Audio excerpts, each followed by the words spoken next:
Hello guys, this is your friend and we are back with a new fanfic.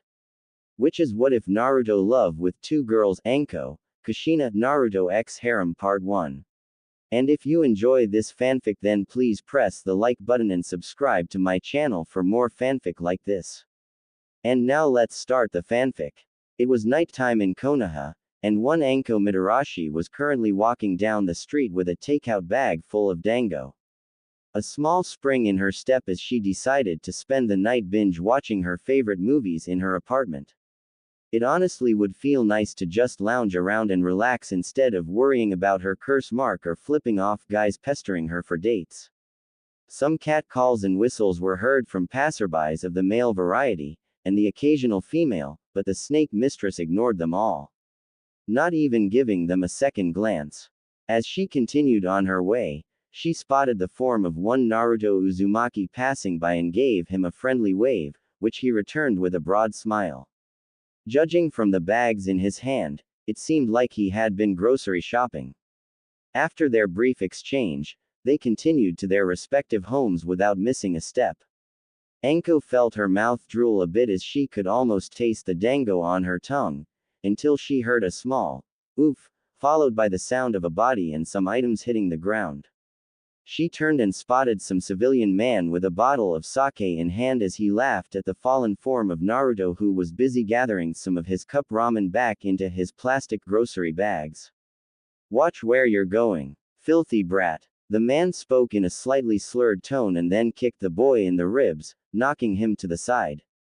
The civilian chuckled a bit as he stumbled along, but Anko felt her face heat up in anger so she called out, "Hey, asshole." The man in question turned back around with a confused expression on his face and spoke, You talking to me?" At his question, the purple-haired kunoichi held her arm out and dropped her bag of dango to the ground and began walking forward, while in the background a group of civilians scattered and ran for their lives, knowing that if Anko drops her dango, it usually spells disaster.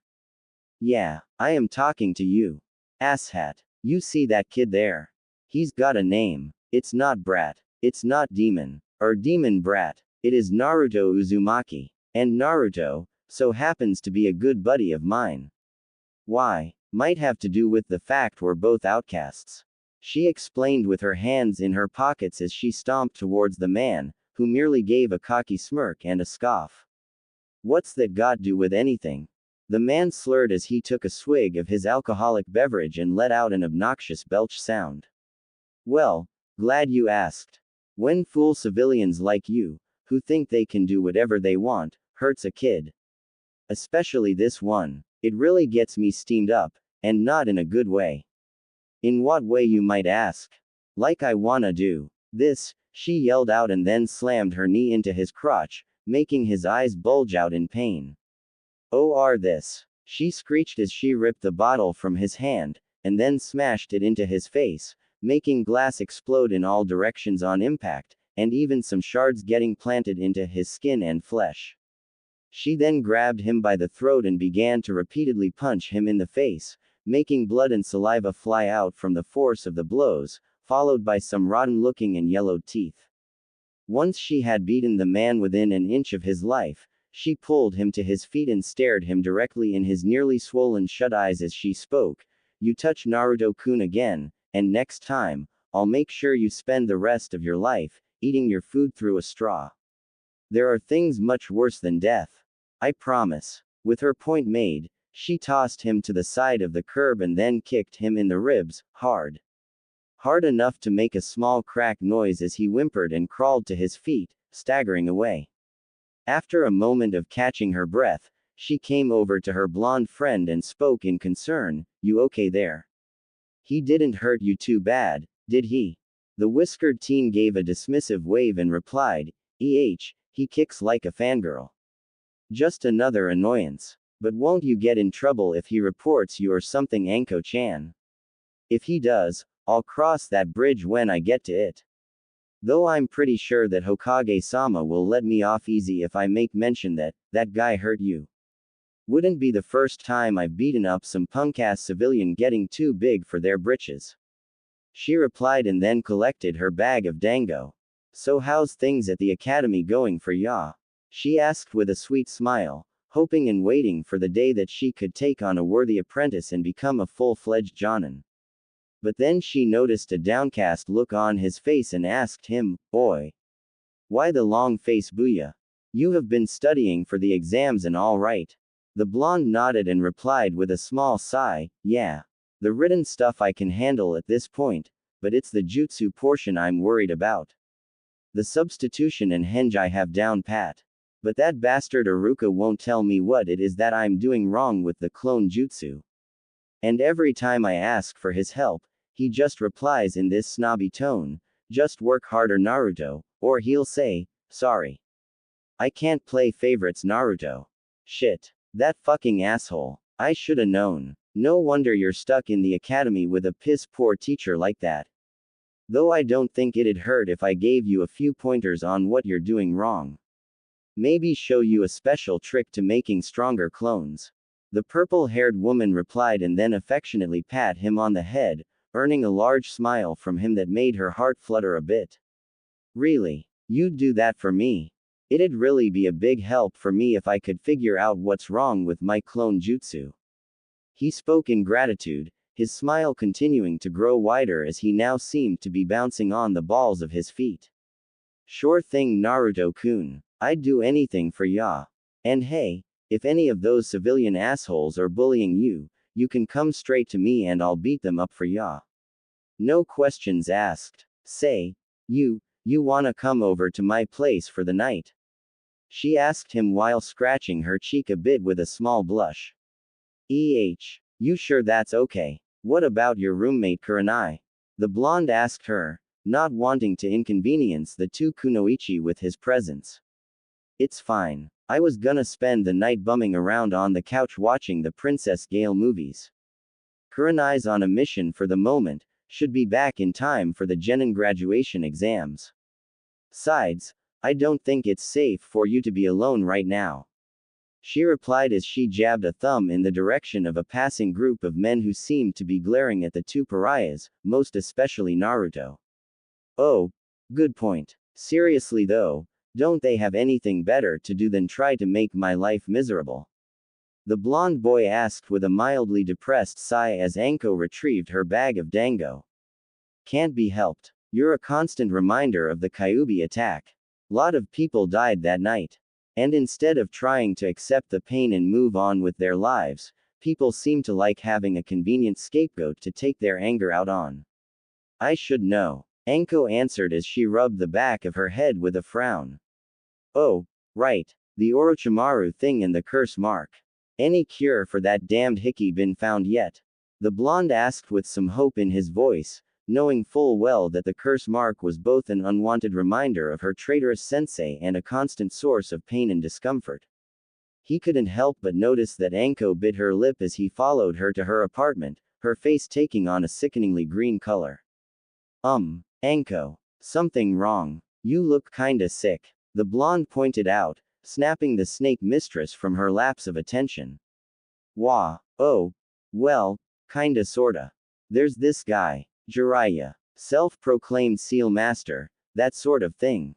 Claims to have a cure for my curse mark," she replied in a somewhat distracted tone as she rubbed the nape of her neck and her shoulder where the mark was located. "Really? Then what's the problem?" the blonde asked with a raised eyebrow as they approached Anko's apartment complex. As she fished out the key from her pocket, the dango lover answered him, "Well, Jiraiya's a great a pervert. He's dangling this cure over my head like a carrot to try and coerce me into having with him. I want to be cured, but I don't know for sure if this cure will actually work, and there's just some things I don't want to trade for anything. Not even being rid of the curse mark." At the end of her explanation, the blonde's face scrunched up as he spoke flatly, "The bastard's blackmailing you for. That's just disgusting. Can't you report him or something?" At the end of his question, Anko unlocked the door to her home and ushered the blonde inside, locking it behind them. "Thought about it. I really want to, but it's way more complicated than that. I am kinda stuck right now and I'm not sure what to do about the pervy asshole." It'd be my word against his with the sandame anyway. She muttered the last part in frustration, her fist tightening into a white-knuckle grip. What was that last bit? I didn't hear. Naruto asked as he placed his groceries on the kitchen counter, wondering what his best friend was talking about under her breath. It's nothing. Forget about it. Anyways, let's just enjoy the night, yeah. Anko replied with a broad smile, putting on her usual boisterous mask which didn't go unnoticed by the blonde, but he chose not to comment on it, instead deciding it was better just to have some fun instead of talking about depressing stuff. Appreciating his understanding since he wasn't going to pressure her on the subject, she placed her bag of dango on the table resting in front of the couch and then popped in the first Princess Gale film to start off their movie night. With that done, she plopped herself down on the couch with Naruto following right behind her. As the opening scene and credits of the movie played, Anko muttered just loud enough for her friend to hear, "I'm glad you're my friend Naruto-kun. It means a lot to me." The truth was, Anko was very much in love with Naruto, even though she couldn't admit it out loud at this time, not to mention there was something of an age difference, but it wasn't that wide a gap.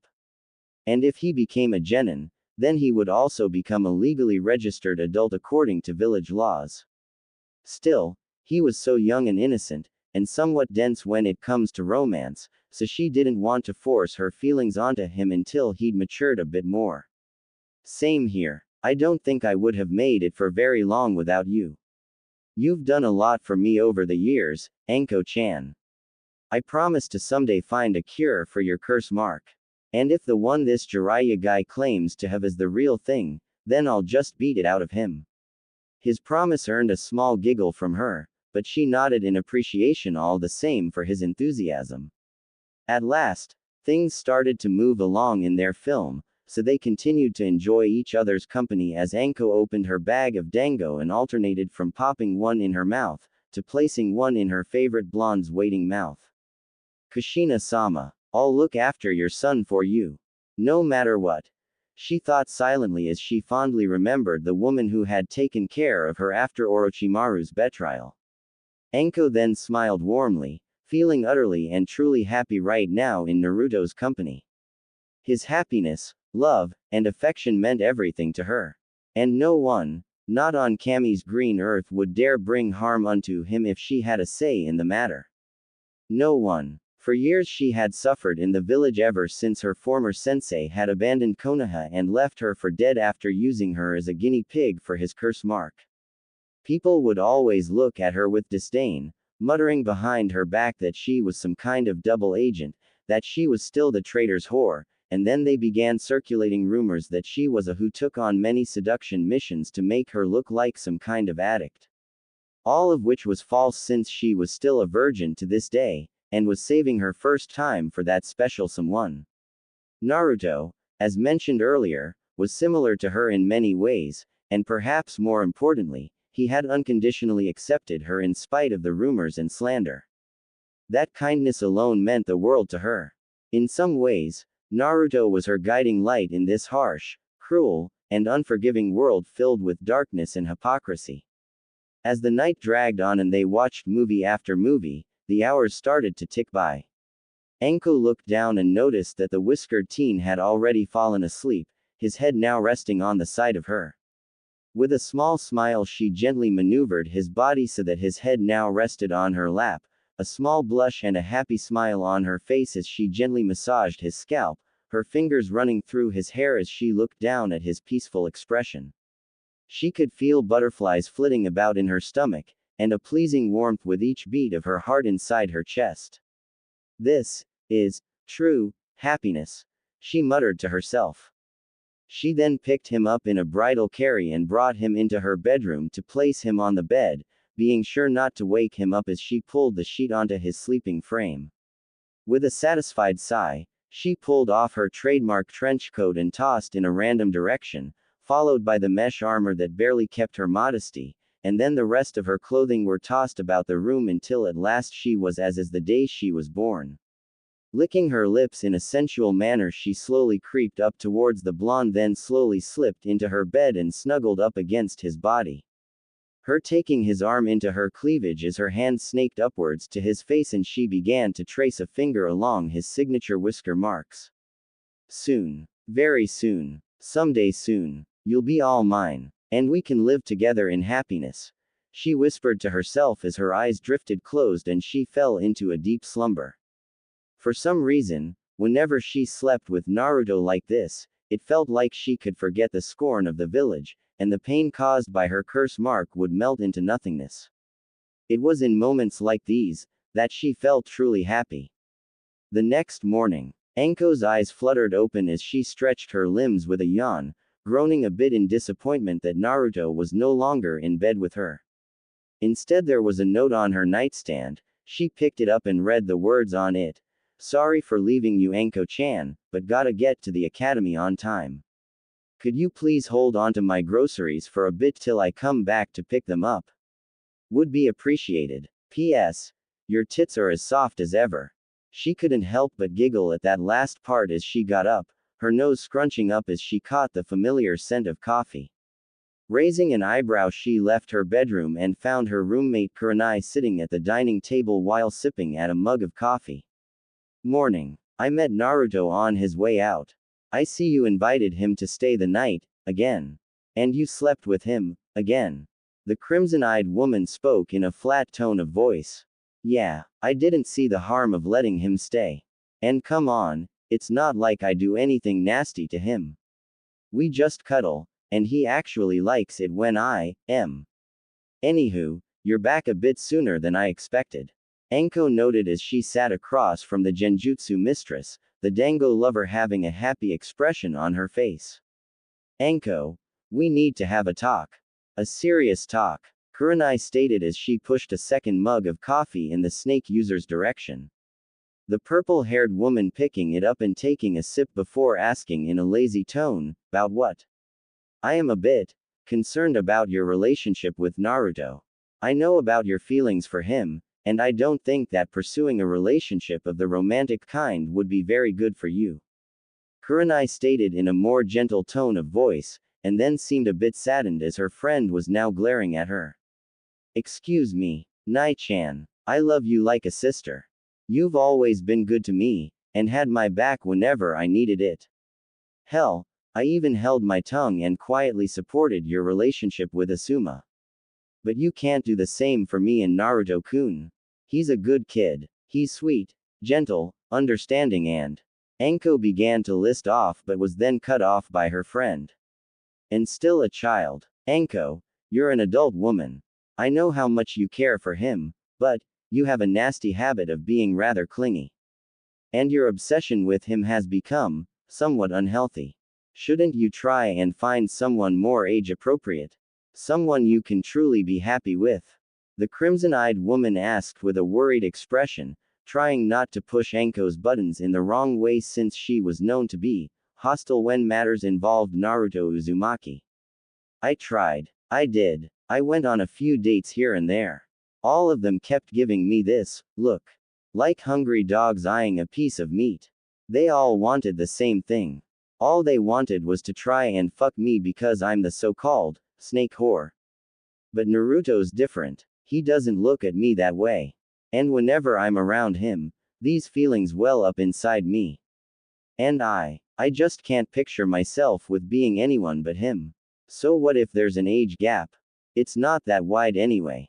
I'm not some old granny with a foot in the grave. The snake mistress argued as she slammed her fist down on the table. He doesn't look at you like that because he doesn't understand what it truly is you want with him. He is a boy still going through puberty, and sure he is taking notice of girls and women, but he is still ignorant when it comes to relationships. If you try to push your feelings onto him and have with him, then you could. The genjutsu mistress tried to rationalize, but her voice fell silent as Anko stared at her as though she wanted to burn a hole through her skull. Shut up. Naruto-kun needs me more than anyone. I have cared for and protected him for years. I fed him whenever he didn't have enough money for food. I cared for him when he was sick. I tutored him when he struggled in his studies. I protected him from the more violent elements of the village. Me. Not the Hokage. Not that useless Jiraiya. Me. All me. I love Naruto-kun. And no one is going to take him from me. Anko shouted angrily. Her face flushed red as she snarled a bit. A small tear came down from Kurenai's face as she replied, I see, then I wish the best for you. I can see there's no persuading you otherwise. There was something else I wanted to talk about. I'm leaving. The genjutsu user spoke, snapping Anko from her anger. Leaving? The fuck you talking about? Anko asked, not sure what her longtime friend meant by that. It's time I started to move on with my life. Asuma and I are going to move into an apartment together. We're taking our relationship to the next level. Kurenai explained with a small smile of affection crossing her lips. Oh, I'm so happy for you. Anko replied in a bitter voice, feeling somewhat betrayed by Kurenai for not accepting that she wanted to be with Naruto, and for up and leaving her all high and dry like this. I'm sorry Anko, but I promised to come and visit. And me moving out isn't the end of the world. We can still be friends. But I'm tired of being labeled as the Ice Queen of Konoha.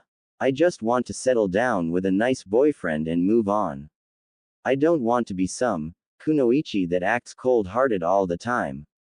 Kurenai spoke as she rubbed her temples, feeling somewhat drained now that she'd had her talk with Anko.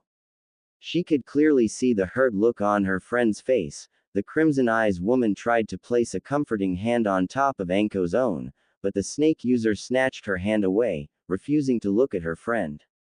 I'll come back to get my things later. I need to turn in my mission report anyway. Kurenai spoke softly as she left, deciding it'd be better to leave Anko alone so she can process everything. As Kurenai opened the apartment door to leave, Anko spoke up, remember that promise we made? To Kushina-sama, we promised we'd look after her baby no matter the cost, no matter who we had to kill, or who we had to hurt to keep him safe. That we would love and cherish him above all else. Doesn't that promise mean anything to you now? At her questioning, the genjutsu mistress looked over her shoulder with a small frown on her face. We were children then Anko. We promised a lot of things. But Kushina's gone. And nothing will ever bring her back. Kurenai replied flatly, which earned a chuckle from her longtime friend. You aren't moving on with your life Nai-chan. You're running away from your responsibilities. The responsibilities that really matter. And when you are faced with the sins of abandoning Naruto-kun, I will very happily say, I told you so. By the way, if you're seriously moving in with Asuma, tell him to do something about his chain smoking. Shinobi work is hazardous enough without adding lung cancer to the mix. Anko spoke in a half-serious and half-mocking voice which earned a small nod from Kurenai since the snake user made a valid point on the lung cancer comment and then departed, leaving the snake user to sigh deeply and continued to drink what was left of her coffee, her mood now seriously soured, her eyes glancing over the bag of foodstuffs that Naruto had left behind. Come to think of it, did Naruto-kun have time to make a bento? God damn it. He probably took the high road and went to the academy without taking any food with him, even after I told him he can help himself to what's in the kitchen if he ever gets hungry. She muttered and began to hurry about her kitchen to make a meal for her favorite blonde. After all, one can't properly study at the academy, especially in Iruka's class, on an empty stomach. Later on. Haha. I'm bringing Naruto-kun lunch. I feel kinda like a waifu right now. Anko Mitarashi, sexy, sadistic, and loving waifu to my little Naruto-kun. I love the sound of that. Anko muttered to herself happily, her previous anger against Kurenai now forgotten as her mind now seemed solely focused on the Kyuubi's container. As she neared the academy she stopped for a second as she heard what sounded like arguing, and one of the voices definitely belonged to Naruto. Peering around the corner of the academy's gates, she spotted the whiskered teen in some kind of argument with one Sakura Haruno. Hey, don't speak that way about Anko-chan. Naruto shouted, making the snake user raise an eyebrow, wondering why she was the subject of their argument. I can say whatever I want about her. And don't think that I don't know what's going on here. You're just trying to make me think that you have a fetish for older women so that I'll get jealous and try to prove that I'm much more of a woman than that snake whore. Nice try, but Sasuke-kun's the one for me. Sakura spoke as she crossed her arms with a haughty-looking grin on her face. Firstly, that doesn't make sense. Secondly, Anko-chan will always be 100 times the woman you are. And thirdly, a loud howler monkey like you, and the brooding emo king deserve each other. And Anko's not a whore. She's one of the most hardworking, loyal, and loving kunoichi I've ever met. And someday when I'm Hokage, I'm gonna make her my wife. Naruto shouted, his words making Anko's heart flutter. If he wanted her to be his wife, then he must seriously have feelings for her. Feelings of love, please. My daddy says that her sensei was Orochimaru and that she would suck his at the snap of his fingers, and they did all kinds of nasty and dirty things with their snake summons. At her words, Naruto clenched his fist and stomped towards her as if he wanted to slug her across the face, but then he stopped and gripped the front of her shirt, pulling her towards him until his face was only a few inches from her own. Normally, I would have clocked you for that, but it wouldn't be fair to hit you for whatever lies your dad's been telling you. Anko's not a whore, not a nympho, and not a traitor. She's paid her dues in proven time and again she's a loyal kunoichi. It's not her fault she had Orochimaru for a sensei. And for the record, she's actually still a virgin. If you keep on talking shit about my crazy snake lady, then I'll be happy to settle things with you during class spars. The blonde threatened at the end with a grin that would easily make the snake mistress herself proud as the pinkett paled. Saying good things about me, Naruto-kun? Asked a familiar voice behind him, causing him to release Sakura as he turned was met with the form of the Dango lover herself. Oh, hey Anko-chan, fancy seeing you here, haha, how much did you hear? He asked at the end while slumping his shoulders. More than enough. Gonna make me your wife, huh? Think you're man enough to handle me? She asked with a sweet smile that she tried to fill with as much venom as possible to make it seem like she was mad, but failed since nothing but happiness and warmth filled her face. Hey, if I can't satisfy my wife then I'd be a pretty disgraceful Hokage. Scratch that, I wouldn't even be able to call myself a man. He answered with a sheepish grin as he rubbed the back of his head. Oh, you been reading up on the birds and the bees or something behind my back? She asked while lightly punching him on the shoulder, making him shrug in response as if to say, maybe. Oh, by the way, what brings you here? He asked her, finding it a little strange that she would come to the academy of all places. At his question, the purple-haired woman held out the bento she had made for him and he took it from her hands, now realizing why she had come. You made a bento just for me? He asked with some tears welling up in his eyes. Told ya I'd do anything for ya, was her reply, a somewhat smug grin on her face as Naruto took her by surprise and wrapped his arms around her neck, pulling her into a kiss. Her eyes widened in surprise, then slowly closed in bliss as she returned the kiss. Meanwhile, inside her mind, a chibi Anko was dancing waving around a sign that said, Victory. She was a little sad when they had to break the kiss, but the need for air made it necessary. Then suddenly, Anko got an idea as a light bulb seemed to blink over her head. Naruto-kun, there's something I wanna talk to you about when you get out of the academy. She spoke, planning on inviting him to live with her in her apartment since Kurenai was moving out. Looking back on it now, maybe it was a blessing in disguise. Go suck face someplace else, creeps. Spoke the form of Sakura, ruining the moment making Anko's face drop into a scowl. She then put on a sickly sweet smile and turned to the pinkett, slowly stepping towards her almost like a feline ready to pounce on its prey. Listen to me, very closely Haruno-san. Naruto-kun is the most precious thing in the world to me. And he tells me that you like to occasionally use him for a human punching bag. If I learn of your continued abuse towards him, I promise to kidnap you, lock you away somewhere where nobody will ever find you, no matter how much you scream. Maybe I'll leave you for the rats to munch on, maybe I'll leave you down there to starve to death, or maybe I'll just cut apart your womanhood so you can't breed. The last thing we need is you procreating more Harunos.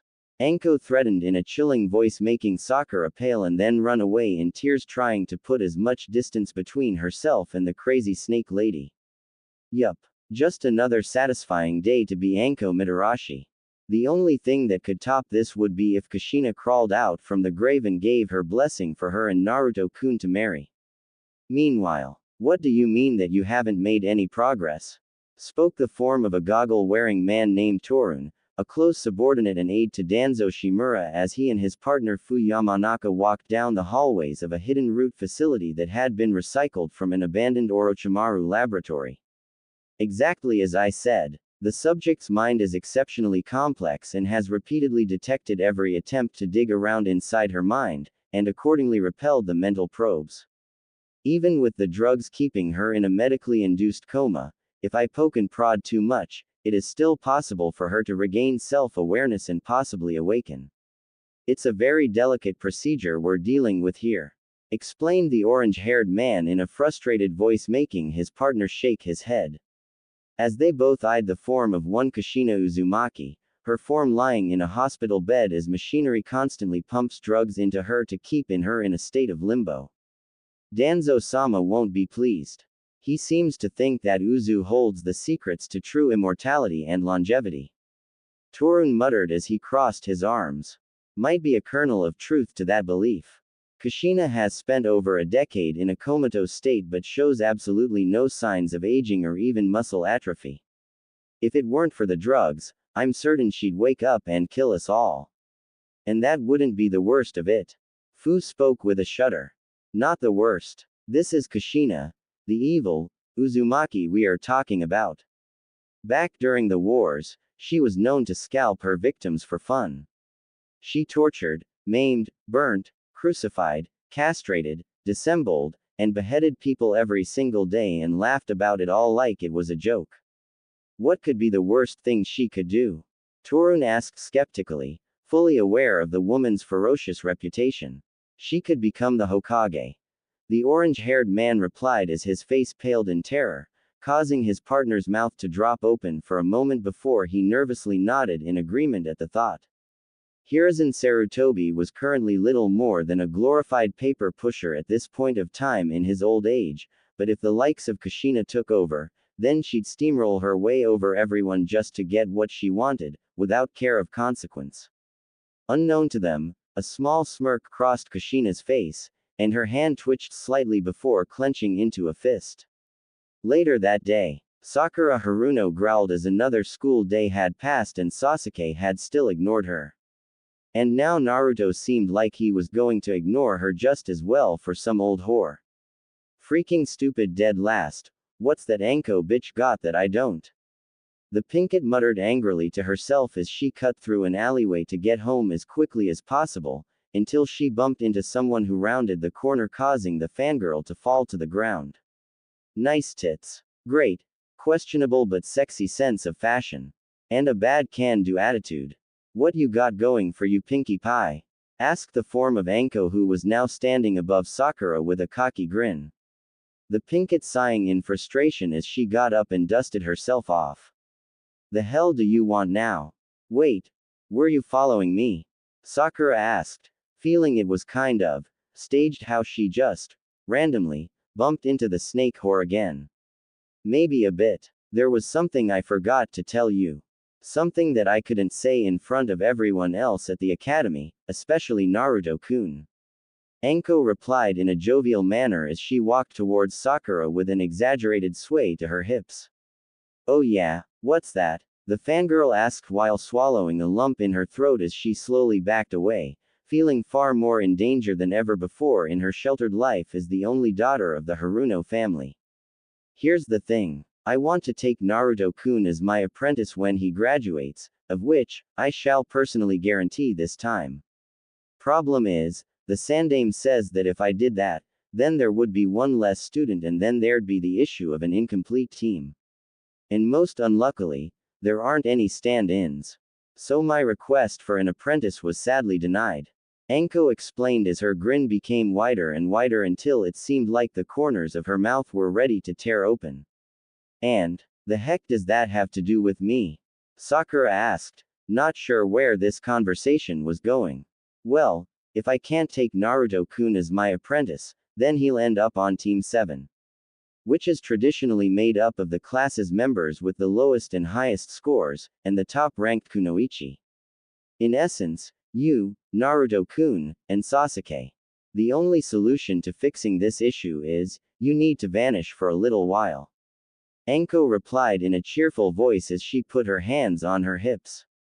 Versus. Vanish. Sakura whimpered out in confusion, then out of nowhere, a pair of arms wrapped around her neck and a rag was placed over her mouth. She tried to scream and call for help, but nothing but muffled yelps came out. Anko sighed as she watched with a blank and dispassionate expression as she casually pulled out a stick of gum then popped into her mouth. Sakura's struggles grew quieter and quieter until finally she passed out with a small moan. Thanks for the help, Yugao-chan. Anko spoke to a Neko-masked Anbu with purple hair who was now carrying the pinket over her shoulders as though the girl were a sack of potatoes. If it's for Naruto-kun's benefit, then of course. What do you want me to do with the girl? I could chop her up into tiny pieces, have Hana-chan feed the meat to the dogs. No one will ever know. The Anbu captain offered, her voice having some sadistic pleasure to it. Thought about it, but she might be more useful alive. This little brat is Kazashi Haruno's kid, and his only meal ticket to get his grubby fingers into the Uchiha fortune. Might be handy to hang on to her for a while. Put her in that place, and I'll handle the rest from there. Anko replied as she walked towards her apartment with a devilish grin to her face. Send Naruto-kun my regards, was all the Anbu woman said before vanishing in a swirl of leaves with Sakura. After a few minutes of walking, the snake user arrived back at her apartment where Kurenai seemed to be gathering the last of her personal belongings, the crimson-eyed woman having a saddened expression on her face. Hi. She spoke in a quiet voice and awkwardly waved to Anko who waved back, the purple-haired Dango lover replying, Hey Nai-chan. I'm not mad at ya anymore. I know you meant well and only wanted the best for me. But, this stuff with Naruto-kun is something for me and him to settle. And, just earlier today, I learned that he actually cared for me in that way. So, Anko left the sentence hanging, knowing that Kurenai got the picture. I see. I am sorry for being so pushy earlier. I just didn't want you to make some foolish mistake and get hurt over it. I remember when you first came back after getting branded with the curse mark, you were so gloomy and despondent. You barely ate or slept after that, and I didn't want you to have a second experience. If you and Naruto-kun can have a life together, I truly wish you the best. The Genjutsu user spoke with a small smile, hoping to make amends before departing. Ah, just like you. The protective big sister type. Well, don't worry about me Nai-chan. I can handle myself. I ain't some naive tween anymore. Anywho, you look out for yourself okay? And, I like to keep an open door policy, so if you need a hand or a place to crash, gimme a holler. The Dango lover offered and was then pulled into a hug by the crimson-eyed woman. The two sharing a chaste kiss before Kurenai picked up her belongings. I left my key on the kitchen counter with a bag of your favorite dango, call it a goodbye present. I'll be seeing you again soon Anko-chan. I hope you find a good roommate. With that said, the Genjutsu user walked away feeling that they'd cleared the air. It was at this moment that Naruto had arrived and saw the form of Kurenai leaving, making a puzzled expression appear on his face as he approached his best friend and crush. Hey, did something happen between you and Kurenai-san? Naruto asked with a bit of concern as he placed a hand on Anko's shoulder. Nai-chan's leaving. She's moving in someplace with Asuma. Moving on with her life, she said. That kinda brings me to what I wanted to talk to you about earlier. I'm in the market for a new roommate, and I think you'd make a good candidate. She answered with a toothy smile, making Naruto's mouth drop open. Me? You want me to live with you? He asked, feeling his heart thundering in his chest from pure happiness at the thought of living with Anko. He could finally move out of his crummy apartment and into someplace way better, the same place as his crush no less. Sure I do. Hell, you practically live here anyway. She exclaimed and then patted his head affectionately. A somewhat fiendish grin came on her face as she continued to speak. I just have a few rules. 1. In our apartment together, we spend our days inside our home together in the. 2nd, you will refer to me from here on as Anko-sama or Sensei since I plan to take you as my apprentice. 3rd, I want you to live as happily as possible. If there's something you ever need to discuss with me, if you ever need anything, or if you just want a warm body to cuddle with, you just let me know. Deal. At that, he nodded his head and replied, You've got a deal, Anko-chan. But, do we really need to be all the live long in our apartment together? He asked with a large blush. He always knew that Anko was kinda perverted, but this seemed a bit excessive. Ah, come on. My apartment, my rules. Besides, I cuddle with you in the, so what's the big deal? And one other thing. You used Chan, not Sama. Anko-sama's going to punish you now. She spoke in a jovial tone as she grabbed him and pushed his face into her chest, earning some muffled yells since he couldn't breathe between her. Eventually he gave up his struggles and sighed between her. This actually wasn't the bad kind of punishment, to be honest. Anko then raised an eyebrow as she felt some moisture build up in her cleavage as she pulled back and found that Naruto was crying tears of joy. Anko-sama, I love you. Please be with me forever. Forever and always, Naruto-kun. I love you too. And if you go before I do, then I'll tell the grave digger that he'd better dig too. She promised him and ushered him inside the apartment, closing and locking the door behind him, and then immediately discarded all of her clothing, giving the blonde boy a clear view of her form. Sure, she had cuddled with him, but it was usually dark and he tried not to peek too much. Get used to the view. You'll be seeing a lot of this, fine. She spoke bluntly and then smacked her own butt, making her round cheek shake a bit. Extra thick, Naruto muttered as he dryly swallowed, feeling the blood rush to a certain place between his legs. Damn straight, boy. Discard those clothes. You don't get to wear anything but a smile in my home. And if you need to do something about that boner, take it out in the bathroom or something. Till you strap on the headband, you're not legal age. She spoke with a wink, prompting the blonde boy to run into the bathroom to take care of some business. Oh, this is going to be fun. She spoke to herself, knowing that it would be a joy to tease him. And judging from the tent in his crotch, he definitely wasn't some average Joe. Most likely he had his Uzumaki genes and the Kyuubi to thank for that. Are we going too fast? Maybe. Yeah, definitely. But, fuck it. The Dango lover muttered with a happy smile, a certain spring in her step as she headed towards the kitchen to munch on the dango left behind by her now ex-roommate. Retrieving the bag of goodies, she plopped herself down on the couch and began to eat the sweet treats. With the little pink monkey girl out of the way, I just need to make sure Naruto-kun passes the exam this time. A little training in shadow clones should do the trick. Kakashi will apprentice that little Uchiha shit. And I'll have Naruto-kun for myself. It's a shame that Kushina-sama isn't here, hope I'm doing her proud. Meanwhile, Root Lab. Fu sighed to himself as he approached the bed where Kushina Uzumaki slept peacefully, unaware and trapped in a never-ending dream. The orange-haired man sighed since this would possibly be the 1000th time he's attempted to sneak into her mind and steal the secrets of Uzu. While it was unlikely he'd uncover anything worthwhile, it was still a necessary evil to keep Kushina in a comatose state since she was a threat to Konoha if not the entire elemental nations. Hey there, sunshine, spoke a female voice, prompting Fu to turn around to see the form of Kushina sitting upright on the bed. The root agent's mouth opening and closing as wheezing sounds came from his mouth, for the evil Uzumaki had finally awoken. Then in a flash of movement, Kushina cut open his throat with a scalpel, making blood leak down his neck as he clutched at the wound. falling to the floor as he gasped and choked on his own blood. The evil Uzumaki's face scrunched up slightly as she asked, "You look familiar. Did I threaten to murder your family or something?" At her question, she only received some gurgling noises. She shrugged her shoulders then continued to speak, "Ah well.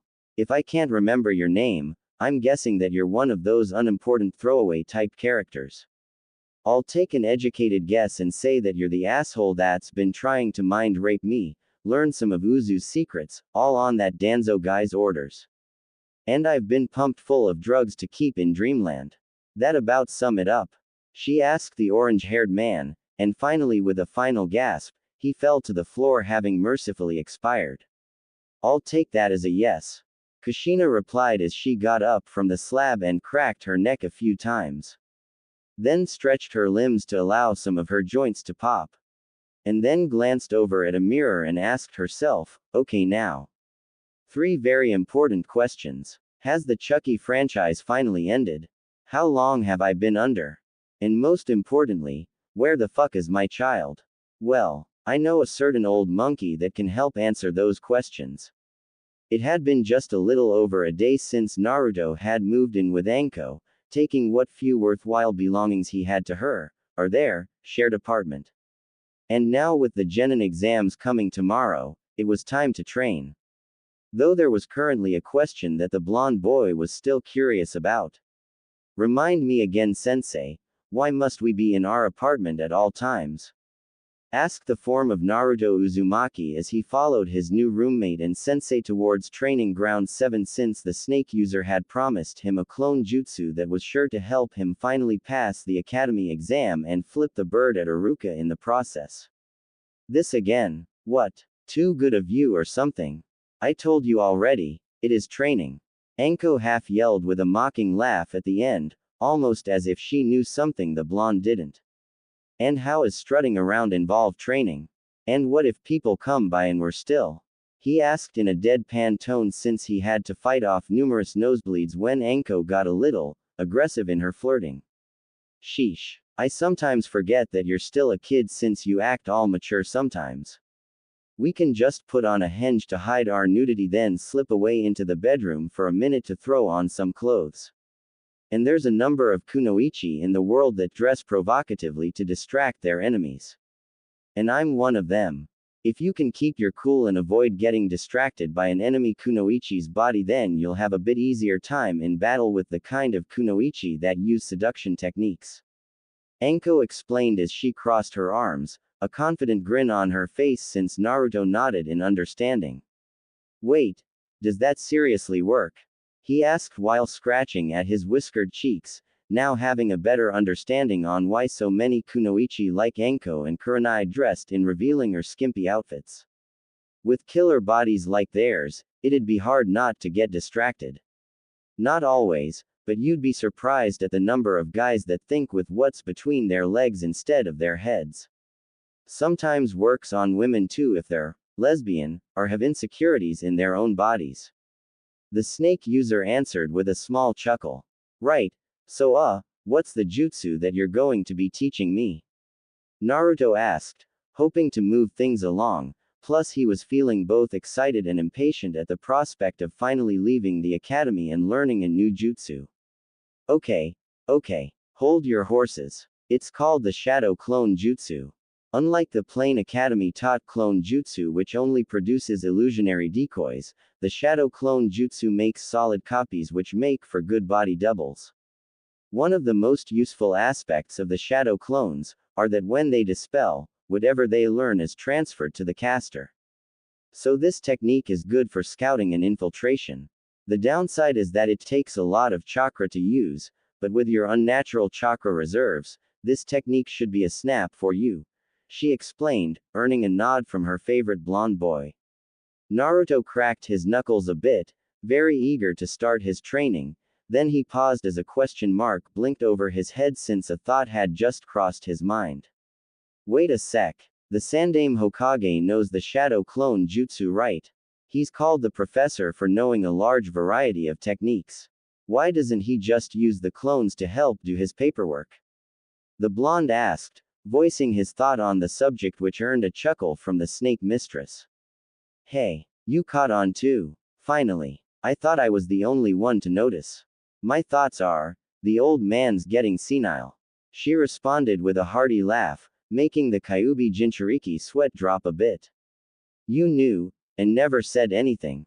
He asked as his eyebrow twitched a bit, wondering why Anko withheld that piece of information from Hiruzen. Yeah, this might be petty, but it's kind of like payback for me. The Sandame's always been soft on his students, like my ex-sensei. Orochimaru became a missing nin. Tsunade's been wandering around drinking and gambling while, in mourning, for 15 fucking years. As for student number 3, where the fuck do I even begin? She spoke, though that last question seemed more to herself. With a shrug, she sighed and then gave a toothy smile as she spoke, Anyway, don't sweat the small stuff. Time to train. I'll show you the hand sign for the shadow clone jutsu and then you can give it a go, She paused as she looked up towards the sky, with Naruto also following her gaze.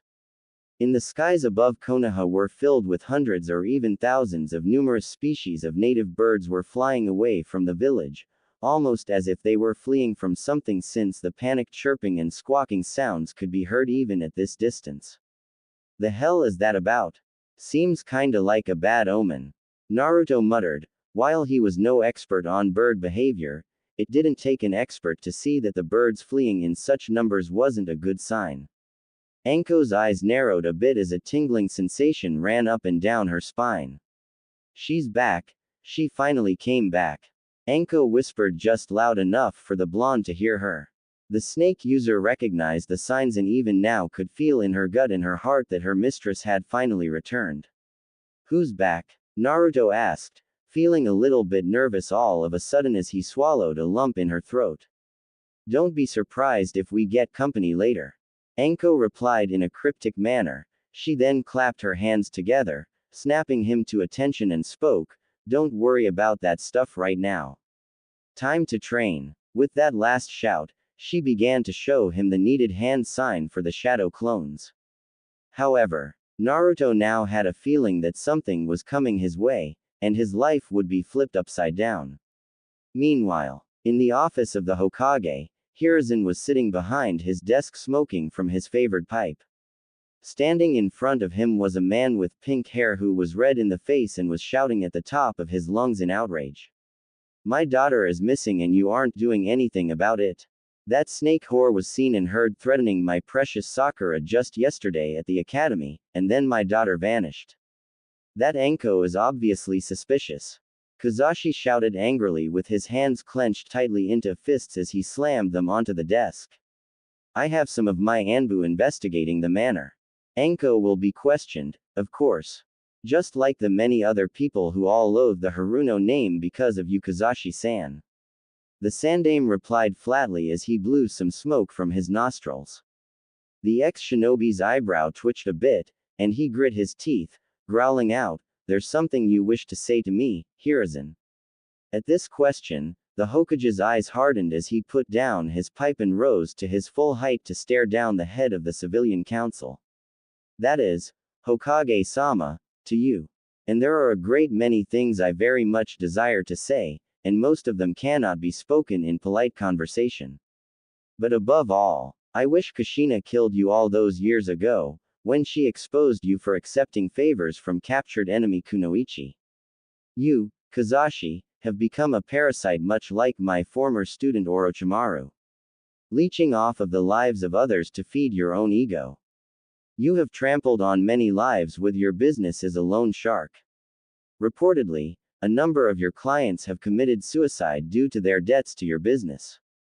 And many more continue to suffer with you as the civilian council's head.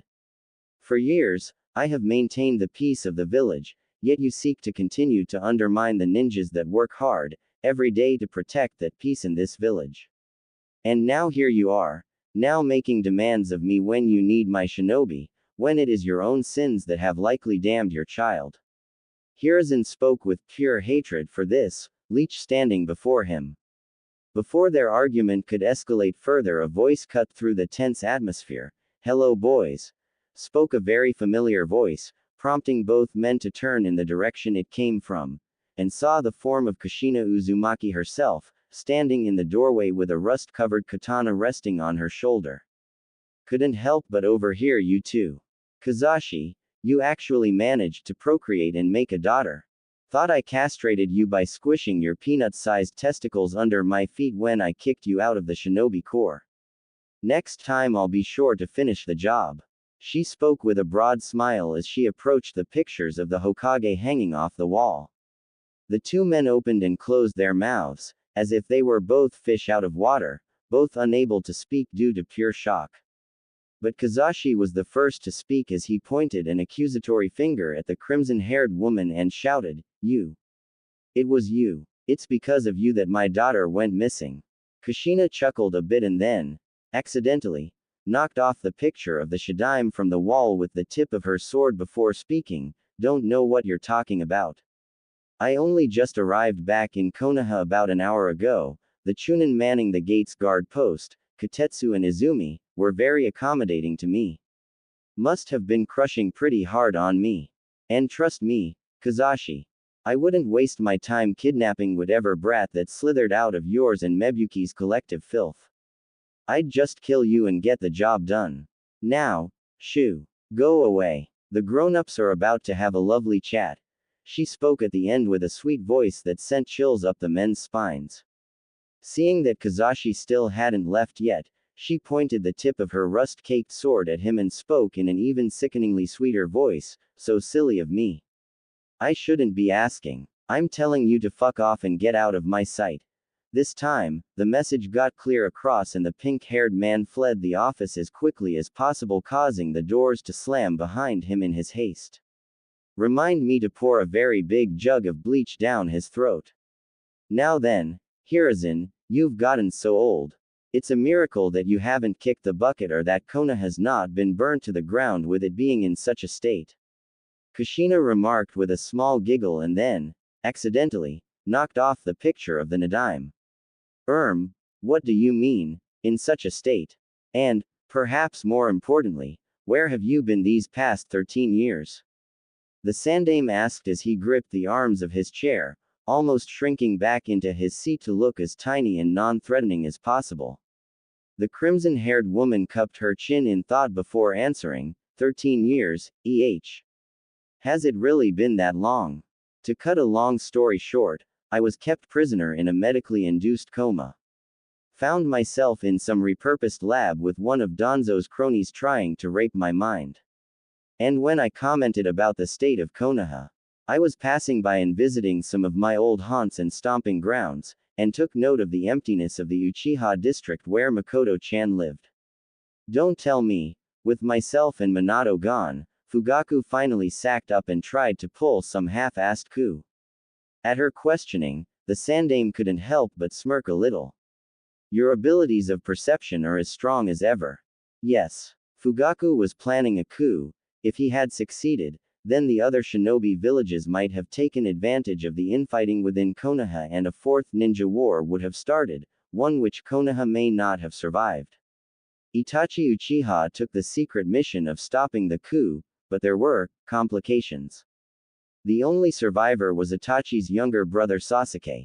L can only theorize that Danzo had ordered Itachi to murder the entire clan as a whole, instead of simply Fugaku and his conspirators. But I never had any proof to support this theory. Speaking of Danzo, are you certain that his people were keeping you prisoner? The Sandaime asked as he laced his fingers together. Kushina smirked as she knocked off Hiruzen's own picture off the wall and then tossed a sealing scroll onto the Hokage's desk. Pretty sure. That scroll has the severed head of some orange-haired prick. Have Inoichi do that necrophile mind walk shit or whatever to see his memories. Might have some info to finally nail the old bastard. Makoto was confirmed to be amongst the dead, yes? She asked, earning a grave nod from the Sandaime. Kushina rubbed her temples for a moment and let out a sad sigh. Goddamn it, Makoto, still, I guess she could never raise a hand against her own children. Even if they're murdering her. A fond smile graced Kushina's lips as she remembered the good times she had with her Uchiha friend. Then the evil Uzumaki's face hardened as she used her rust-covered blade to slice the Hokage desk in two, making Hiruzen yelp and cover his face with his arms since he believed Kushina had intended to kill him, but then he lowered his arms when he realized he was still alive, making a sigh of relief escape his lips.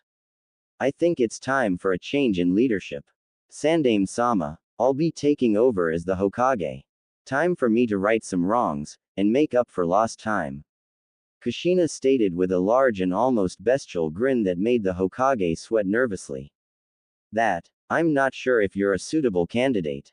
Hiruzen muttered while Kushina then stabbed the tip of her katana straight through the picture of Minato Namikaze, her late husband and the Yondaime Hokage.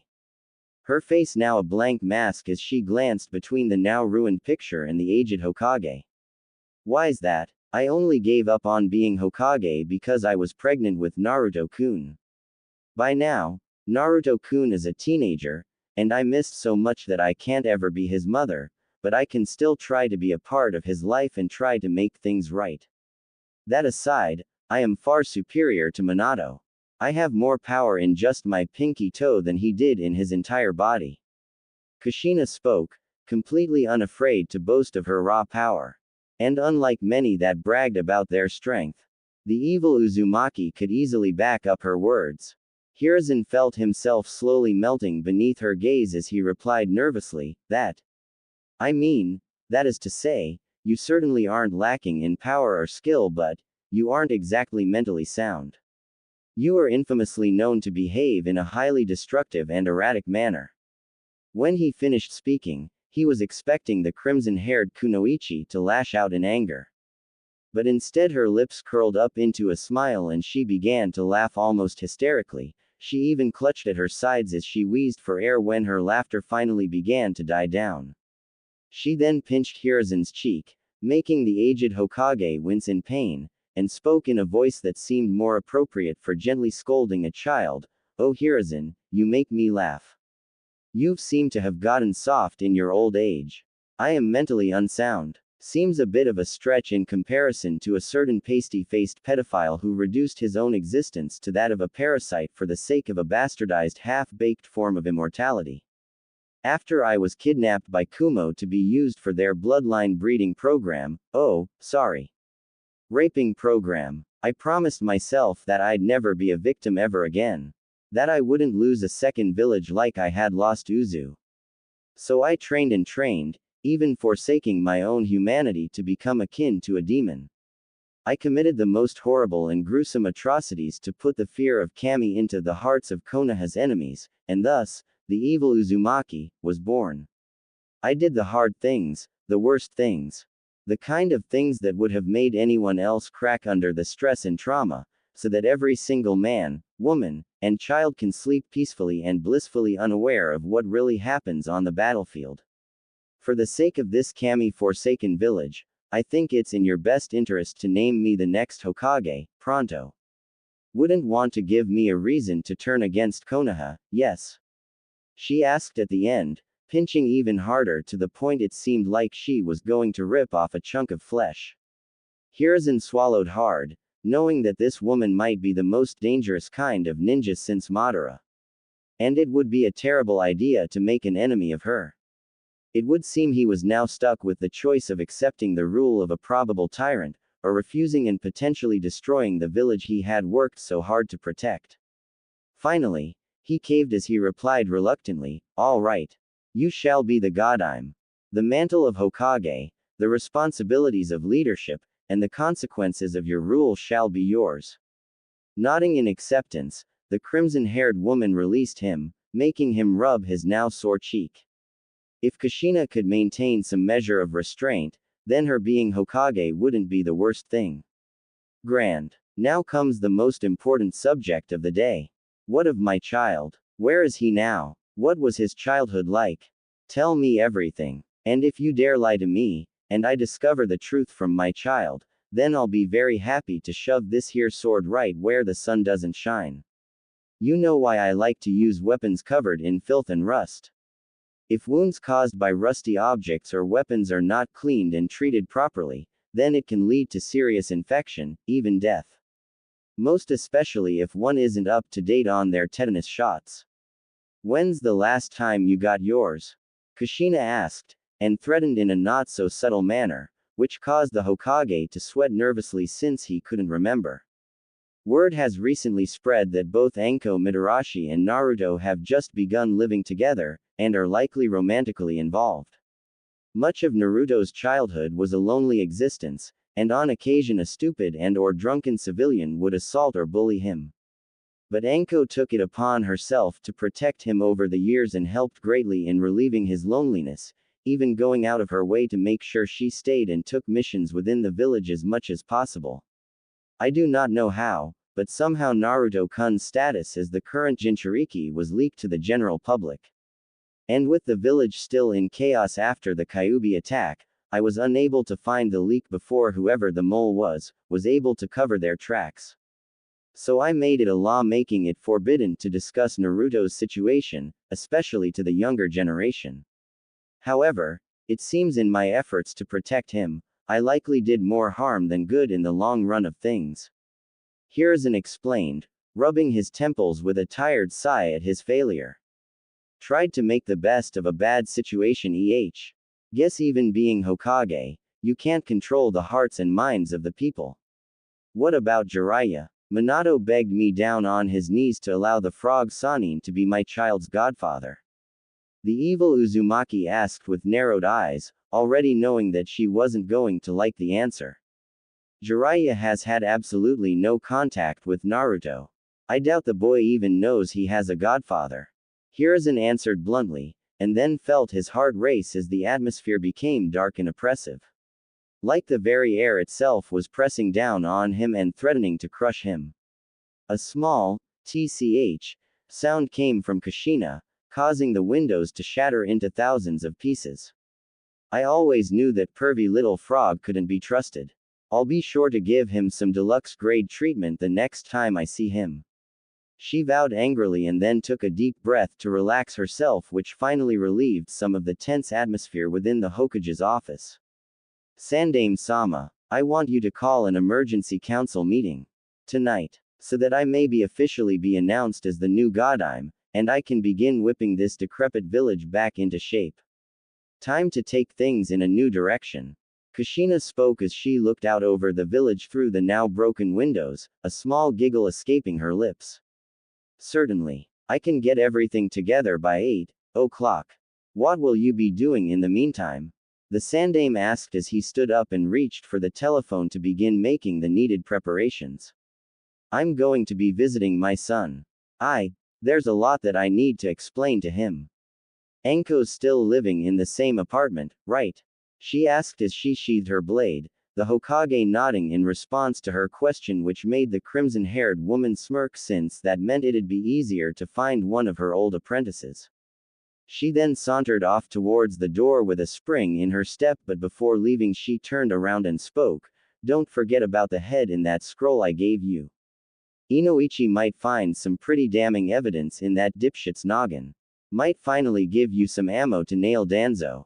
Hiruzen nodded in understanding and gratitude for the reminder, prompting Kushina to take her leave towards Anko's home. It was finally time to make some amends. Her stomach then growled a bit, making her realize she hadn't eaten anything since first awakening. Might as well get some ramen-fueled courage before seeing her son. Especially since for the first time in her existence, Kushina felt one true regret. Not being the mother her child deserved or needed. Time for some Ichiraku to eat away some of her sorrows before the talk with her son. Later. Training Ground 7. Niece. Very nice. Seems you have the jutsu down pat. If Iruka fails you for this one, I swear I'll kill him. Anko spoke in a tone filled with pride as she gave the blonde boy a thumbs up. The whiskered teen was covered in sweat since he had been making clones by the dozens without stopping. A smile formed on his face as he nodded in gratitude. Thanks Anko-sama. There's no way I can fail the genin exam this time. I can't wait to become your apprentice. The blonde exclaimed as he pumped his fist in the air. Then suddenly his stomach began to growl, making him blush a bit since the moment was now ruined. The purple-haired woman chuckled as she shook her head a bit. Seems like someone needs some lunch. Well, I think you earned some Ichiraku today for your hard work. Just remember, when you strap on the headband, the real work starts. She spoke, trying to sound cool. Though it seemed Naruto currently had stars in his eyes at the mentioning of Ichiraku. Am I interrupting anything? Spoke a masculine voice, making the two pariahs turn and spot the form of the copy ninja Kakashi. The masked man's lone eye fixated on his little orange book. Nah, not really. We were just finishing up here. Something you need? Anko asked as she crossed her arms, not really in the mood to deal with Kakashi at the moment. Or at any, to be honest. You hear the news. Apparently Sakura Haruno is missing and Kazashi's been accusing you. I saw him leaving the Hokage mansion in a big hurry, looked white as a sheet. He must be really concerned about his daughter. Kakashi spoke in a blank tone of voice, making it difficult to tell how he really felt on the subject. Please. That crooked loan shark doesn't care about anything except himself and his piggy bank. One time I overheard Mebuki rambling at the bar. She was so slobbering drunk, that she was wailing about her lack of a life and how her so-called husband's been grooming his daughter to be some bimbo gold digger. Anko retorted with a smirk, feeling almost sorry for the trophy wife Mebuki. I'm just gonna go. We'll be seeing you at Ichiraku Anko-sama. Naruto spoke, before departing since he didn't want to get in the way. And he wanted to get to the ramen stand as quickly as possible to quiet the rumbling of his belly. Sure. Go on ahead. I'll catch up with ya. Tell the Ichirakus to put it on my tab. Anko spoke dismissively, her hand making a small shooing motion as he left the training ground, leaving the two ninjas alone on the field. What do you really want, Kakashi? Anko asked bluntly, her eyes narrowing a bit since Kakashi's arrival seemed kind of convenient. Almost like he purposefully arrived once she was finished Naruto's training for the day. Couldn't help but notice something. Word is that you publicly threatened Sakura at the academy, then shortly thereafter she just up and disappeared. Not to mention, with the Genin exams around the corner, there's now one less student, so there's an imbalance of teams. Now I'm being asked to apprentice Sasuke Uchiha since Team 7 can't be a full team without Sakura, while you have been repeatedly requesting Naruto to be your apprentice. Kakashi explained as he looked up from his smut-filled book, his lone eye narrowing. And, Naruto-kun needs me to be his teacher. Even if Team 7 was put together, you'll no doubt spend all your time kissing up to Sasuke to even bother training your other two students. And even then, you'll just be wasting their time with teamwork exercises. Anko spoke flatly, then she decided to walk away and join up with Naruto before her mood was soured even further. He needs you, More like you seem to need him. Seems to me that your relationship with him might turn a bit sour due to your obsession. Kakashi spoke in a whisper, only for Anko to turn around and march over to him. Snatching the Icha book from his hands before he could even react. The fuck do you know about love? You just waltz around reading this trashy smut instead of looking for a meaningful relationship. Don't you dare judge me when you don't know shit. Anko stated and then started to rip out the pages of the book, making Kakashi freeze up as his lone eye widened to the size of a dinner plate. The snake mistress then threw the book to the ground and stomped on it, grinding it beneath her foot until the spine broke. That was an autographed, limited edition.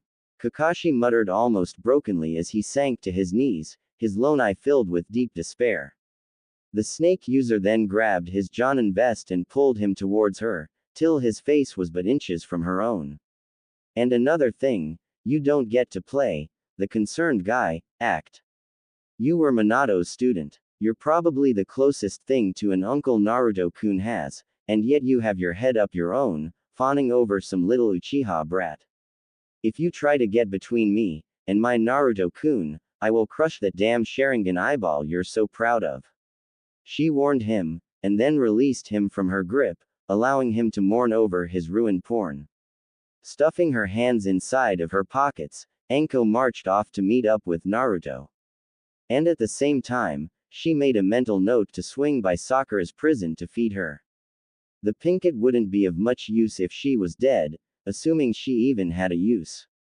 Ichiraku Ramen Stand. At long last, Naruto arrived at his destination, his mouth watering at the thought of Ichiraku ramen, and the smell of it made his stomach growl all the more. As he was about to enter, he noticed that the closed sign was up, making the Kyuubi Jinchuriki tilt his head in confusion. He leaned down a bit and saw a lone woman sitting alone slurping down ramen like she hadn't eaten anything in years, and he could even see the Ichirakus busying themselves with cooking ramen. Wanting to know why the closed sign was up, the blonde called out, "Oi! Old man Tuki! Ayame Nichan! What the hell gives? Why are you closed when there's someone in there?" When he finished yelling, a small yelp came from inside the stand as Ayame Ichiraku came out from the back and then placed her hands on his shoulders to quickly turn him around and push him away from the stand. "Sorry Naruto-kun. But a very important customer just arrived and specifically told us not to let anyone else inside till she was finished. I'll spot you some free ramen later, okay?" Ayame spoke in a very hurried voice, like she was trying to make the boy leave as quickly as possible. Before the whiskered teen could even protest, a female voice called out from inside the stand, "Oi! Let him in. He can join me." At her order, Ayame let go of Naruto and quickly ushered him inside, making the blonde wonder why the ramen waitress was acting so nervous and jittery. When he entered the stand, he saw what could only be described as one of the most beautiful women he had ever seen, especially with her vibrant crimson hair. On a scale of 1 to 10, she'd definitely be a 12. There was even a pleasant aroma about her, consisting of foxes and ramen. "Sit down Naruto-kun." The mystery woman spoke, gesturing to a stool next to her, prompting the blonde to accept the invitation as he sat right beside her. His eyes widened a bit when he saw all the empty ramen bowls pushed to the side, showing that she had a love for Ichiraku that rivaled his own. "How do you know my name? And how did you even know I was just outside?" he asked, feeling like he knew this woman from somewhere. A feeling of familiarity overcoming him as he couldn't help but take in her luscious form, a small blush forming on his cheeks. "Sensed your chakra. It shined like a beacon, due in no small part to your burden. Makes you stand out. And I think I'd know the name of my child," she responded as she slurped up some ramen, her face nothing more than a calm facade. Though on the inside, within her mind, a chibi Kushina was panicking as sirens blared and red strobe lights flashed. "Your child? Just who the hell are you?" Naruto asked, almost dreading the answer as his mind ground to a halt. He wanted to deny it, he really did. But he needed to hear it from her own mouth. "Tuki, Ayame, why don't you take a break for a bit?" the crimson-haired woman asked, prompting the father and daughter pair to nod and slip into the back to give the two some privacy. The stranger's violet eyes then met Naruto's sapphire blue orbs, her eyes filled with sadness and longing as she continued to speak. "There's no easy way to say this, so I shall just have to say it. My name is Kushina Uzumaki, and I am your mother. I gave birth to you on October 10th, and I was the Kyuubi container before you." After her introduction, the blonde felt a pit in his stomach and his mouth and throat seemed to dry up. Something in him snapped as he wrapped his hands around her neck and screamed, "Where were you? Where were you all these years? Why did you come back now?" he demanded, numerous emotions flooding him. Anger, pain, sadness, frustration and confusion. Normally, if someone put their hands around Kushina's throat, she would have curb stomped them, but this was her child. She grabbed his wrists and then gently pulled his hands away as she replied, "I know you're angry. You must have been so alone. I can't even imagine how much you must have craved for the love and affection of a parent. And now that I've dropped in out of nowhere, you aren't sure what to feel except for rage. To answer your question, I was being held prisoner in a drug-induced coma. I only recently came to, and made an immediate beeline for Konoha." When she finished her explanation, the whiskered teen stared heatedly into her eyes, scanning for any signs of lying, but all he could find was a deep well of sorrow and regret, but at the same time, deep and unconditional love. You're really my mom. And you were held prisoner? He asked almost hesitantly. Need more proof I'm your mother? Come on. I have a witness that may answer some of your questions. Now close your eyes for a moment. She replied as closed her eyes, prompting the blonde to do the same, and when he reopened them, he found that the surroundings had changed from Ichiraku's humble ramen stand to that of a sewer. The air felt oppressive, full of anger and hatred. But there was another emotion, desire maybe. What is this place? He asked as he stared down the darkened hallway, and then realized his hand was loosely entwined in the hand of Kushina as she gently guided him towards some unforeseen destination. This is your mindscape. A space in the subconscious mind of a Jinchuriki where the Biju reside. Have you ever met the Kyuubi before? She asked at the end out of curiosity, though she felt like she already knew the answer since he didn't even know her name. I tried a few times to talk to the Kyuubi when I put two and two together about my status as its container. But I could never get in contact. Wait. You said earlier that you were the previous container. He replied and quickly put it together that the tailed beast would be able to provide testimony to support Kushina's tale. Yup. I'm going to introduce you. Kushina answered as they neared a gate-like structure with the tag labeled, seal, on it. Inside was the form of the Kyuubi no Kitsune in all its glory, its head resting on its front legs as it seemed to be asleep, until a deep and rumbling voice spoke, I thought I caught your scent once more Kushina-san. I should have known a simple flesh wound like that couldn't have killed you. The voice of the tailed beast then let out a deep chortling sound, obviously laced with a dark sense of humor. I wouldn't call being pierced through the stomach by one of your claws a flesh wound, seeing as how my body was severely weakened by the birthing process and with you being ripped out of me and my regenerative abilities were pretty much shot at that time. Kurama, may I introduce your current container, my child, Naruto Uzumaki. The crimson-haired woman spoke and then gestured to the blonde boy who nervously waved, already seeing that the two had some kind of friendly relationship. I see. Welcome Kit. I am Kurama. You have my blessing to grovel at my feet and worship me. The beast spoke, its deep voice making it difficult to tell if it was joking or not. Though it was obvious the beast had a high opinion of itself. Kurama, we've talked about this. Your voice tends to throw people off in your bestial form. Kushina spoke with a sigh, gesturing at the Biju's large-sized body to emphasize her point, making a small sweat drop form on the fox as it sighed in some annoyance. Very well then. But I shall freely admit, your soft and squishy human forms fail to capture my true glory, and they are far too cramped for my liking. The fox grumbled as it was then engulfed in a bright flash of light. When the human's eyes cleared, Naruto gawked when he spotted a woman with gold and crimson hair, giving it a flame-like appearance. Her skin was a dark caramel color with the same whisker marks on her own cheeks with two fangs jutting from her upper lip, and her body was that of a perfect hourglass frame and a bust that could put a certain busty Sanin to shame, and there were 9 swishing rust-orange fox tails behind her. For clothes she wore a simple black kimono with a crimson sash and she wore no footwear. Overall, Kurama's human form could best be described as exotic, bestial, mature, and dignified. The air around her consisting of grace and poise, like a noble or a priestess. She blinked her dark crimson eyes a few times and then spoke, I despise this utterly hideous form. How do you humans stand to walk on 2 legs? This is completely undignified. Though Naruto-san seems to approve of it. He must have severely low standards. The Kyuubi no Kitsune spoke, pointing out the fact that the blonde was visibly ogling her form. In spite of your opinions Kurama, many would find your human form to be very attractive. And it seems my son is no exception. But enough about that. I came here for 2 important reasons. Kurama, would you please support and cooperate with Naruto-kun as you did with me? And would you please help show yours and my memories of that fateful night? Kushina asked with a warm smile, though Kurama knew all too well that one doesn't say no to Kushina. Ever. Very well. But as usual, my services won't be for free. Now, both of you grab a hold of one of my tails.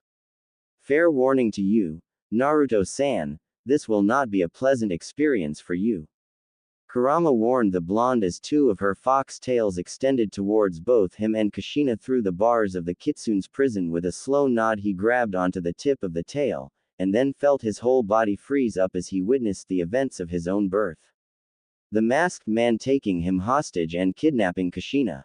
The forced release of Kurama and being put into a destructive trance that caused many deaths within Konoha.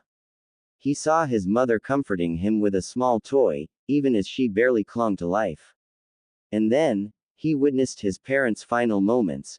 Tears filled his eyes when his mother tried to offer words of comfort, wisdom and encouragement to him, but he also felt anger that his own father, the Yondaime, forced the burden of being a Jinchuriki onto him. Though to be somewhat fair, they didn't have very many options as time was running out and they were both running on fumes at that point. And finally, from his own eyes, he saw the forms of Anbu in blank masks carrying the body of his dead mother away. By now, it was obvious that Kushina spoke the truth. I see. So that's what really happened. At first, I wanted to be angry at you, to blame you for not being around to raise me, but I can't anymore. It wasn't your fault you were taken. I can't hold you at fault when you didn't do anything wrong. I just wish you could have woken up a lot sooner. Naruto spoke as he rubbed away some tears in his eyes, with Kurama watching on stoically while Kushina had a downcast look on her face. The Uzumaki woman then pulled her child into a warm embrace and replied, "Me too. I would give anything to be able to turn back the clock and change the events of that night. But even that is beyond my power. I was never able to be your mother. At least not for the long term, but may I still be a part of your life. We can still be friends, and I promise to support you unconditionally, doing everything I can to make amends." At her words, he returned the hug, wrapping his arms around her as he answered, "I'd like that. At least, now I know you never abandoned me. You were taken. The people who took you, the guy in the mask, they're the ones to blame for everything that went wrong with my life." Naruto spoke at the end with some anger in his voice. "I already know who kidnapped me, and I shall be taking care of him soon enough. But still, the masked man is somewhat of a mystery. Only one Uchiha in history has been able to control Kurama. Oi, Kurama, was that guy in the mask really Madara Uchiha?" The evil Uzumaki asked with a raised eyebrow, since that question had been bugging her for some time now. Doubtful. His Sharingan was pretty strong, but his chakra lacked the same intensity as Madara. Not to mention the man in the mask smelled differently. He smelled wrong, corrupted, like rot. His scent both invoked some familiarity and much anger. But no, I sincerely doubt that was actually Madara himself. Kurama replied as she slowly blinked her eyes, a frown on her face suggesting that the very mentioning of Uchihas, especially Madara, put a bad taste in the kitsune's mouth. "I see. An imposter then. Naruto-kun, why don't you stay here and bond with Kurama? We can talk more later, and I have lots of things to take care of." Kushina spoke and patted her son on the head as she gently broke their embrace together. "Right. You mentioned that you know who took you. And bond with her?" Naruto asked at the end, glancing over to the kitsune who seemed to be staring down at him like he were a roach. "Yes. Bond. Take it from me, it is far better to cooperate with your tenant than treat her with disdain. Kurama's not a bad person, but certain life experiences and dealings with humankind has left her bitter and jaded. So, do try and get along." With that said, Kushina vanished in a flash of light, leaving her son alone with the Biju. "Allow me to make this clear, if you wish for my cooperation and services, you must provide some accommodations." The kitsune spoke bluntly as she lowered herself to the floor and gracefully sat on her knees. The whiskered teen turned towards her and rubbed his head a bit in confusion. "What kind? You're kinda stuck in my mindscape, so there's not that much I can do," he replied, making the Biju shake her head in annoyance. "Very well. For a start, I demand a more visually pleasing home. This sewer setting is exceptionally depressing. She responded, gesturing out towards the darkened halls where the sounds of water dripping could be heard. Oh, right. I see your point. How about this? If this is my mind, I can set the rules right. What if I gave you permission to make whatever changes you want in here? The blonde asked, hoping his offer might help get in the kitsune's good graces. However, her face was rather difficult to read since it seemed to show very little emotion. But then a small smile graced her lips as she replied, I accept your generous offer. At least this way, I can change and decorate according to my own tastes. I may soon grow to tolerate your presence more. And if you continue to please me, I would happily accept you as my slave. At that last statement, the blonde couldn't help but sweat drop a little bit. Not entirely sure if being enslaved to the Kyuubi would actually be a good thing. Now then, let's see about changing this dreary sewer. Kurama spoke as she clapped her hands, and then the scenery changed to nothing but a white void to erase everything in sight and to provide her with a blank canvas to play around with. Real world. Ichiraku's. Kushina's eyes fluttered open as she awoke in the real world again, with the Ichirakus themselves standing behind the counter as they had patiently waited for her awakening. The crimson-haired woman smiled and spoke, thank you for your time and patience. I shall be leaving you so you may continue your business as normal. I'll come by later to settle my bill. At her words, the father and daughter pair nodded in appreciation as Kushina scooped up the seemingly asleep form of her son and carried him outside, only to be met by the waiting form of Anko Mitarashi. Yo, I knew you were back. Ichiraku's wouldn't let me in, so I decided to wait. Were you doing that Biju meditation thing with Naruto-kun? The purple-haired woman asked with a cheeky grin. I did. Sorry if I kept you waiting. The evil Uzumaki apologized and gave a sheepish smile, rubbing the back of her head. The snake user then gently retrieved Naruto from his mother's grip, held him close in her arms. Ah, don't worry about it. How'd it go with Naruto-kun? The snake mistress asked as she comfortingly rubbed the boy's back, planting a soft kiss on his cheek. He was angry at first.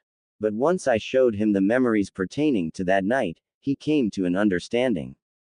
The quick version is that a Sharingan user in a mask sabotaged the resealing process after Naruto-kun's birth. Then once Kyuubi-san was sealed into my son, I was kidnapped and held prisoner in a coma. The evil Uzumaki answered, summarizing the reason she vanished to her former pupil. That explains a lot actually, since your body was never found. Anko remarked with a frown. She then sighed and asked her mentor, so what now? You coming back with me to my place? The crimson-haired woman looked towards the Hokage Tower and replied, no. It won't be very long until word spreads about my return. I need to tie up some loose ends before they slip away. Anko-chan, there anything I should know since I have only recently returned? Anko thought for a moment as she cupped her chin and then answered, yeah. Not sure if you'll consider this important, but I kidnapped Kazashi's kid, Sakura. At her statement, the former Jinchuriki's face fell into a blank state, like she were asking, are you serious? And why in Kami's green earth would you bother kidnapped Kazashi's ill-bred offspring? Kushina asked, feeling that was a waste of time and effort. Hey, I had a good reason. In the academy, that Sakura bitch is the top kunoichi. I knew she'd be put on Team 7 along with that Sasuke brat and with Naruto-kun. And with Kakashi being a Sharingan user, he'd be a shoo-in for Team 7 sensei. So I removed Sakura from the equation, and with her gone, Team 7 would be incomplete and I could freely take Naruto-kun as an apprentice without fear of losing him to some incompetent and lazy teacher. Not to mention, Sakura was known to have been abusive to poor Naruto-kun during his time at the academy. Anko explained, prompting her teacher to nod in understanding. I see. After Kakashi's failings during the war, and his lack of growth as a person and a ninja, I wouldn't trust him with my son either. Come to think of it, your kidnapping of the girl might help me get one over on Kazashi and humiliate him. Take Naruto-kun home, I have a council meeting to attend. By the way, is this Sakura girl attractive? Kushina asked at the end out of curiosity. The Dango lover rolled her eyes a bit and replied, she's not exactly hideous, but she's not a head-turner either. She's really lacking in body proportions. Likely due to dieting and lack of kunoichi training. She's being held at the usual place. At this, the crimson-haired woman adopted a thinking pose and then nodded as if she had reached a decision. She then departed towards the Hokage Tower, leaving Anko to take the blonde boy to her apartment. He would need his rest before the Genin exams tomorrow. And with Kushina herself back in Konoha, there was absolutely no way she would accept the teacher's bias towards the whiskered teen.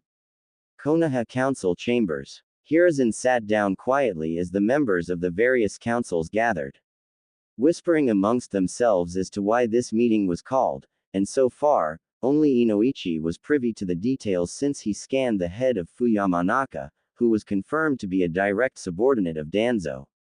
The War Hawk being guilty of conspiracy, clan genocide, kidnapping, illegal experimentation, and a number of other charges that rivaled if not surpassed Orochimaru's listed crimes. And Kazashi was obviously aware of Kushina's return but seemed to have kept quiet on the subject, likely out of self-preservation. The Sandaime was sure to keep a very close eye on his old rival, and even had a number of Anbu hidden throughout the chambers if things got out of hand. Sensing the presence of one of his Anbu approaching, he turned slightly and saw Neko leaning over to whisper into his ear, "She has arrived," prompting the aged Hokage to nod as he banged his gavel, calling for the attention of the councils. "Ladies and gentlemen, thank you for your patience. I called this emergence meeting for two very important reasons. Firstly, I am pleased to announce that I am now stepping down as Hokage, and I shall be shortly introducing to you the new Godime." Hiruzen announced, earning a series of claps from the councils, excluding Danzo and Kazashi. The latter of which seemed to be paling until he was as white as a sheet, already guessing who the Godime would be, and the pink-haired man's torment brought a feeling of satisfaction to the Sandaime. The second reason is that due to newfound evidence, we can now expose a traitor in our midst. Danzo Shimura, I name you as the traitor. Hiruzen announced, pointing an accusatory finger at the form of the War Hawk, causing all eyes to turn that gaze at the so-called cripple. Me Hiruzen, what evidence could you possibly possess? The founder of Root asked with a smug expression, though he knew that he wouldn't have been so openly accused if Hiruzen didn't have something solid. With a snap of the Hokage's fingers, Inoichi reached under the table for a moment, and then placed a large container on the table for all to see. The floating head of Fuyamanaka visible through the glass window. There's my evidence. Inoichi has already gone through your subordinates' memories.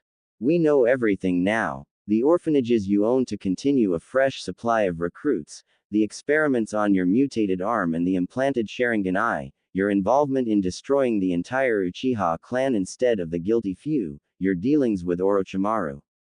All of it. You're finished, Danzo, and by the power vested in me as the Sandaime, I hereby pass the means of execution to the new Godime. Hiruzen announced coldly, his face hardening into a steely mask which lacked any emotion. Before Danzo could even open his mouth, a rust-covered blade pierced through his stomach and in one swift motion, his bandaged and mutated arm was ripped clean out of its socket and tossed onto the table. From behind Danzo's seat emerged the form of Kushina Uzumaki, who was grinning widely at her entrance, and at finally being able to gut the War Hawk. Evening, Mr. Gloomy Gus. Did ya miss me? My sword certainly didn't. You. Danzo choked out as blood began to spill from his mouth. Yup. Me. Was Kushina's curt response as she grabbed the old man by the throat and chucked him onto the table, making a loud thudding noise as she sidled up next to the War Hawk's form and pulled out a kunai with a flick of her wrist. If I remember correctly, I promised that if you ever interfered with me or my family, that I'd rip your guts out. Well, time to pay the piper, old man.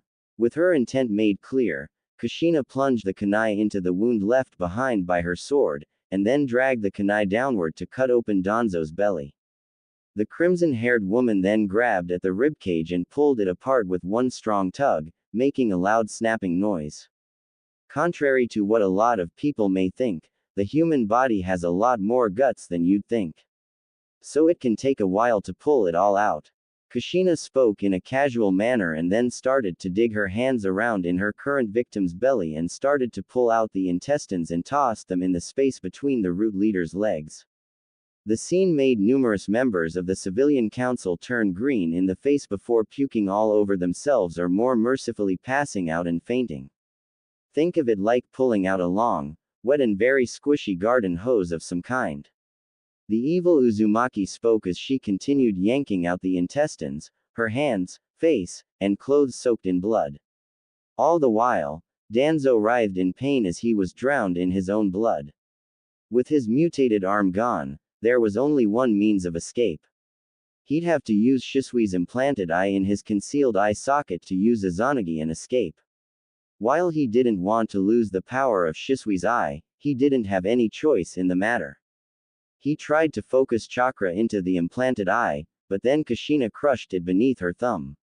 Oi, let's not have any of that overpowered Sharingan shit. You forget, I'm an expert in chakra sensory. I sensed that implanted eye from the jump. Felt familiar too. Did that one in your eye socket belong to that Shisui kid? Ah well, won't be doing you much good anymore. Now where was I? Oh, yeah. Time to put you out of everyone's misery. The evil Uzumaki muttered as she grabbed some of Danzo's intestines and then looped it around his neck and tugged, now garroting him with his own guts. The aged war hawk reached out, his lone eye pleading for help, until his hand fell down and gurgling noises escaped his lips. Having finally died, and being freed from his gruesome end. With a content sigh, the blood-stained Kunoichi released the corpse of Danzo and smirked. With that done, she clapped her hands and began to speak. Enjoy the show, ladies, gents and vermin. Now then, time to move things along. As your new godime, I hereby announce that the civilian and elder councils are permanently disbanded. Earning a series of gasps from the groups who were going to be rendered defunct. You can't do that, Kazashi shouted in outrage, temporarily forgetting his fears now that his power and position were threatened. Oh no. Try and stop me then. Kushina retorted with a grin as she brandished her rusty katana, making a, come here, motion with her finger, almost daring anyone to try. When no one stepped up, the evil Uzumaki continued to speak. I am aware that this village has been unkind to my son, whom you all must know as Naruto Uzumaki.